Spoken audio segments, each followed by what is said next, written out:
Model ও miss আর্থ বাংলাদেশ ২০২০ বিজয়ী মেঘনা আলমকে সম্প্রতি বিশেষ ক্ষমতা আইনে গ্রেপ্তার করে ৩০ দিনের জন্য কারাগারে পাঠানো হয়েছে। গত ৯ এপ্রিল রাতে ঢাকার বসুন্ধরা আবাসিক এলাকার নিজ বাসা থেকে তাকে আটক করে গোয়েন্দা পুলিশ। আটকের সময় তিনি ফেসবুক লাইভে ছিলেন এবং দাবি করেন যে পুলিশ তাকে বেআইনিভাবে গ্রেপ্তার করছে। পুলিশের পক্ষ থেকে জানানো হয়েছে, রাষ্ট্রের গুরুত্বপূর্ণ ব্যক্তিদের সম্পর্কে মিথ্যা তথ্য ছড়ানোর অভিযোগে তাকে নিরাপত্তা হেফাজতে নেওয়া হয়েছে।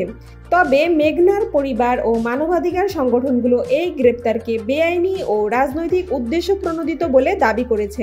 মেঘনা আলমের বাবা হাইকোর্টে একটি রিট আবেদন দায়ের করেছেন, যেখানে তার মেয়ের আটকাদেশ কেন অবৈধ নয় তা জানতে চাওয়া হয়েছে। হাইকোর্ট এই বিষয়ে রুল জারি করেছে এবং ডিবি প্রধানকে সরিয়ে দেওয়ার নির্দেশ দিয়েছে। এছাড়া মেঘনা আলমের বিরুদ্ধে সৌদি আরবের এক কূটনীতিককে হানি ট্র্যাপ করার অভিযোগও উঠেছে, যা নিয়ে তদন্ত চলছে।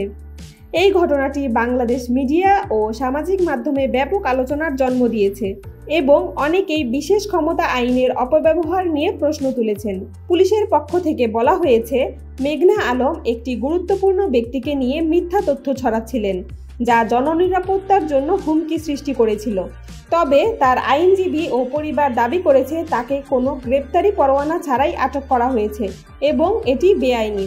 এই পরিস্থিতিতে হাইকোর্ট মেঘনা আলমের আটকাদেশ কেন অবৈধ ঘোষণা করা হবে না সে বিষয়ে সরকারকে ব্যাখ্যা দিতে নির্দেশ দিয়েছে। এছাড়াও তাকে ২৪ ঘন্টার বেশি সময় ধরে গোয়েন্দা হেফাজতে রাখার বিষয়েও প্রশ্ন তুলেছে আদালত। এই ঘটনাটি বাংলাদেশের মিডিয়া ও সামাজিক মাধ্যমে ব্যাপক আলোচনার জন্ম দিয়েছে। অনেকেই বিশেষ ক্ষমতা আইনের ব্যবহার নিয়ে প্রশ্ন তুলেছেন এবং মেঘনা আলমের মুক্তির দাবি জানিয়েছেন।